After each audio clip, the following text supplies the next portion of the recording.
परिचय। बल क्या है?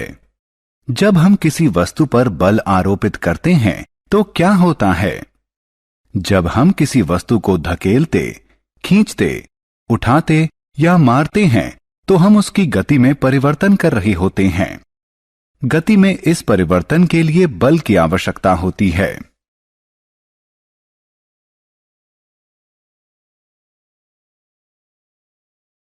उद्देश्य। इस पाठ के अंत में आप निम्न करने में सक्षम हो जाएंगे। बल को परिभाषित करना, बल की विशेषताएं बताना, बल का प्रभाव समझना, संपर्क बल और असंपर्क बल के बीच विभेद करना, संपर्क बल और असंपर्क बल के प्रकार बताना, ठोस, द्रव और गैस द्वारा आरोपित दाब की विशेषताएं बताना, दाब का मनुष्य के शरीर पर प्रभाव बताना, वायु दाब को परिभाषित करना। क्या होता है जब बल टकराते हैं? यदि आप एक भारी बक्सा लेते हैं और उसे खिसकाने की कोशिश करते हैं तो वह नहीं हटेगा। अब यदि आप किसी मित्र को बुलाकर सहायता लेते हैं और उसे उसी दिशा में खिसकाते हैं तो यह हटता है। इस प्रयोग से प्रमाणित होता है कि समान दिशा में लगाए गए बल संयुक्त हो जाते हैं। बल का प्रभाव। एक पतले रबर का गुब्बारा लीजिए और इसमें हवा भरिए। इसका आकार परिवर्तित हो जाता है। फिर इस खुले सिरे को धागे से बांधिए। अब हवा भरिए, गुब्बारे को दबाइए, फिर से आकार परिवर्तित हो जाता है।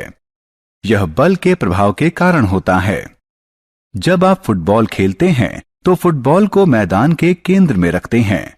जब आप इसको मारते हैं तो यह वांछित दिशा में आगे बढ़ती है। इसी प्रकार रसोई में तुम्हारी मां आटे की लोई बनाती है और उन्हें चपाती के रूप में बेलती है। इस मामले में वह लोई को चपटा बनाने के लिए बल का प्रयोग करती हैं। बल का प्रभाव। किसी वस्तु पर उचित बल आरोपित करके उसकी दिशा को परिवर्तित किया जा सकता है। उदाहरण स्वरूप, क्रिकेट में बल्लेबाज द्वारा मारी गई गेंद को जब क्षेत्र रक्षक पकड़ता है तो उसकी गति शून्य हो जाती है। और यदि आप एक गतिशील फुटबॉल को ठोकर मारते हैं तो उसकी गति बढ़ जाती है।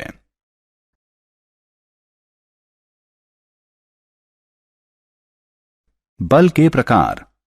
बल के दो मुख्य प्रकार हैं, संपर्क बल और असंपर्क बल। पेशीय बल, घर्षण बल इत्यादि संपर्क बल का उदाहरण है। इसी प्रकार चुंबकीय बल, स्थिर वैद्युत बल, गुरुत्वीय बल इत्यादि असंपर्क बल के उदाहरण हैं। संपर्क बल। क्या आप टेबल पर रखी किताब को बिना छुए बढ़ा या उठा सकते हैं? या क्या आप एक बाल्टी पानी को बिना पकड़े उठा सकते हैं? दोनों मामलों में उत्तर है नहीं। सामान्यतः किसी भी वस्तु पर बल लगाने के लिए हमें उसके संपर्क में आना पड़ता है। अतः हम कह सकते हैं कि संपर्क बल वह बल होता है जो पिंड के वास्तविक संपर्क में आने पर ही लगता है। मूलतः ये दो प्रकार के होते हैं, पेशीय बल और घर्षण बल।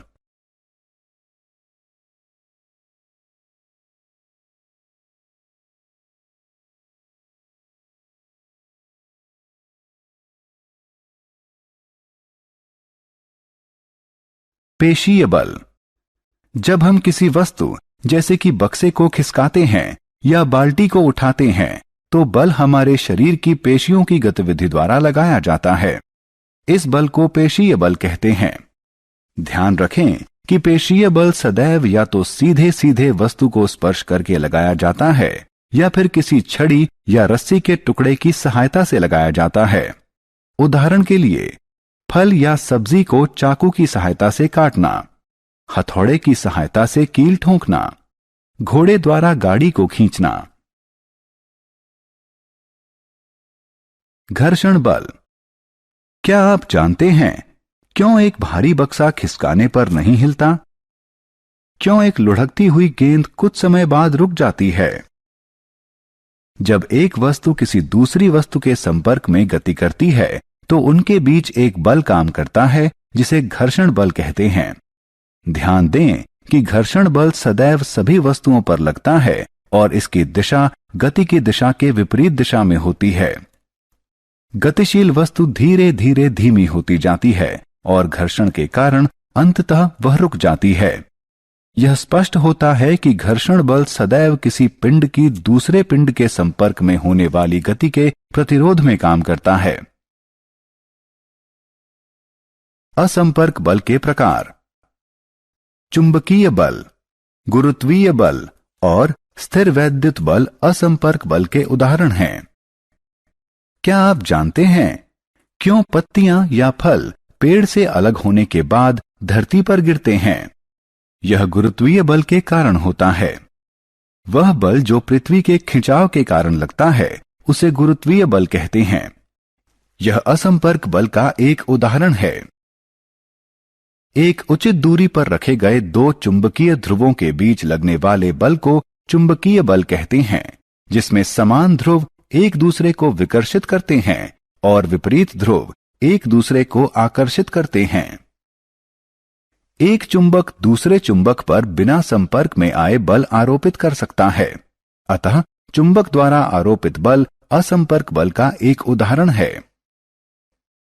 क्या आप जानते हैं जब हम किसी ट्यूब को सूखे कपड़े से रगड़ते हैं और किसी धागे के पास ले जाते हैं तो धागा ट्यूब की तरफ आकर्षित होता है? ऐसा इसलिए होता है क्योंकि जब हम ट्यूब को सूखे कपड़े से रगड़ते हैं तो ट्यूब पर विद्युत आवेश उत्पन्न हो जाता है। इसे स्थिर वैद्युत आवेश कहते हैं। यह भी असंपर्क बल का एक उदाहरण है।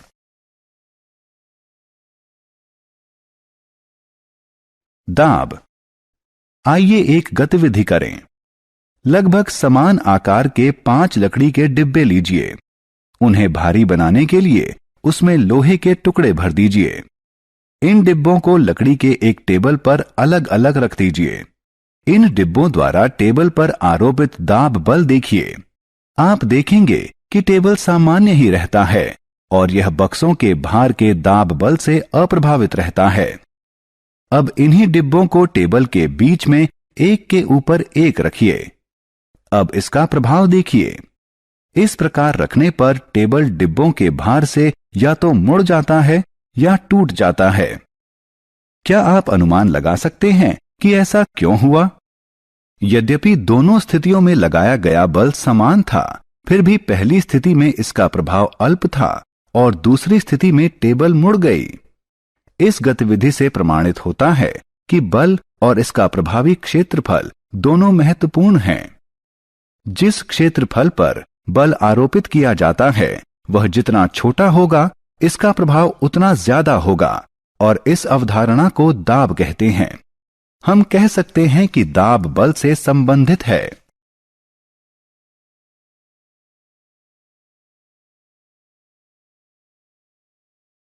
दैनिक जीवन में दाब के उदाहरण। क्या आपने कभी ध्यान दिया है कि विद्यालय के बस्ते चौड़े पट्टे वाले क्यों होते हैं? धारदार चाकू भोथरे चाकू से बेहतर क्यों काटते हैं? और सुई की नोक नुकीली क्यों होती है? अपने दैनिक जीवन में हम सभी दाब के प्रभाव का अनुभव करते हैं। विद्यालय के बस्ते में चौड़े पट्टे इसलिए होते हैं कि बस्ते का भार बच्चे के कंधे के ज्यादा हिस्से पर आरोपित हो, जिसके परिणाम स्वरूप कंधों पर दबाव कम पड़ता है और कम दबाव के कारण भारी विद्यालयी बस्ते को उठाना अपेक्षाकृत सरल हो जाता है। एक धारदार चाकू की धार बहुत पतली होती है। यह वस्तुओं को बेहतर ढंग से काटता है क्योंकि इसका संपर्क क्षेत्र बहुत ही कम होता है। हमारे हाथ का बल एक बहुत छोटे क्षेत्रफल पर आरोपित होता है, जिससे भारी दबाव उत्पन्न होता है और यह भारी दबाव वस्तु को आसानी से काट देता है। इसके नुकीले सिरे के कारण सुई वस्त्र के एक बहुत छोटे क्षेत्रफल पर बल आरोपित करती है, जिससे भारी दबाव उत्पन्न होता है जो वस्त्र में छिद्र करने के लिए पर्याप्त होता है। क्या द्रव और गैस भी ठोस की तरह दबाव आरोपित करती हैं? क्या आप जानते हैं कि जब आप गुब्बारे में हवा भरते हैं तो क्या होता है? यह सभी दिशाओं में दाब आरोपित करता है, जिसके कारण गुब्बारे का आकार बढ़ता है और प्रत्येक दिशा में समान वृद्धि दिखाई देती है। द्रव के लिए भी यही सही है। यह सभी दिशाओं में दाब आरोपित करता है। जब एक प्लास्टिक की एक थाली जल में डूबती है तो यह तली में नहीं जाती। यह सदैव पानी के भीतरी दाब के कारण शीशे के पाइप के प्रतिकूल दाब के प्रभाव में रहती है। इससे प्रमाणित होता है कि जल भी प्रत्येक दिशा में दाब आरोपित करता है। वायु और हमारा वायुमंडल। हम जानते हैं कि हमारे चारों तरफ वायु है। पृथ्वी के चारों तरफ बने वायु के आवरण को वायुमंडल कहते हैं। वस्तुतः वायु में भार होता है और यह दाब आरोपित करती है।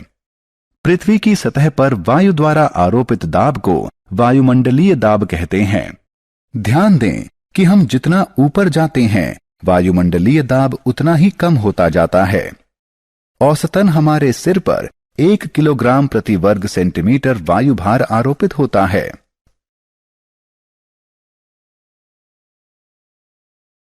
वायुमंडलीय दाब का दैनिक जीवन में अनुभव।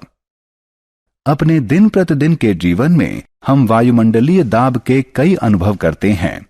कुछ सामान्य उदाहरण हैं पाइप की सहायता से कोल्ड ड्रिंक पीना, किसी द्रव में सिरिंज की नोक डालना या स्याही वाली कलम में स्याही भरना। क्या आप जानते हैं कि जब आप कोल्ड ड्रिंक की चुस्की लेते हैं तो क्या होता है? पाइप के भीतर का वायु दाब कम हो जाता है और ड्रिंक के सतह का वायु दाब ड्रिंक को हमारे मुंह तक पहुंचाने के लिए पाइप के अंदर धकेलता है। सिरिंज के मामले में चिकित्सक इसकी नोक को द्रव्य में डालता है और पिस्टन को खींचता है, जिससे सिरिंज के भीतर का वायु दाब कम हो जाता है। दूसरे उदाहरण में रबड़ की ट्यूब लगी स्याही भरने वाली कलम में ट्यूब को दबाकर इसमें से वायु निकाल देते हैं, जिससे ट्यूब के भीतर का वायु दाब कम हो जाता है।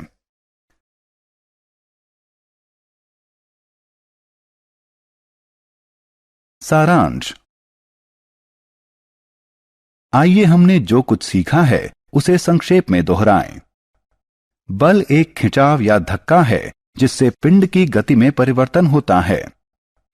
बल किसी वस्तु का आकार परिवर्तित कर सकता है, किसी वस्तु की स्थिति परिवर्तित कर सकता है, किसी गतिशील वस्तु की गति की दिशा परिवर्तित कर सकता है और किसी गतिशील वस्तु की गति बढ़ा सकता है। बल 2 प्रकार के होते हैं, संपर्क बल और असंपर्क बल। पेशीय बल और घर्षण बल संपर्क बल के उदाहरण हैं। गुरुत्वीय बल, स्थिर वैद्युत बल और चुंबकीय बल असंपर्क बल के उदाहरण हैं।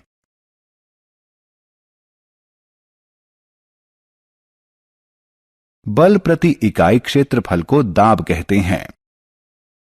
ठोस का दाब उसके भार के कारण होता है और यह सदैव नीचे की ओर आरोपित होता है, लेकिन द्रव और गैस का दाब नीचे, बगल में और ऊपर भी यानी चारों तरफ आरोपित होता है। पृथ्वी के चारों तरफ बने वायु के आवरण को वायुमंडल कहते हैं। पृथ्वी के सतह पर आरोपित होने वाले वायु के दाब को वायुमंडलीय दाब कहते हैं।